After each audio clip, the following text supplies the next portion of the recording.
Hey guys, in this video, I will show you how to fix Twitter age verification error.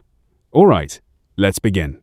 First, keep in mind that age verification on X may require an active X Premium subscription. If you don't have Premium, some verification features may not be available, which can cause age verification errors when trying to access certain content. To get started, open the X app and tap on your profile icon. After that, scroll down and select Settings and Privacy. Next, tap Security and Account Access. Then choose Security from the available options.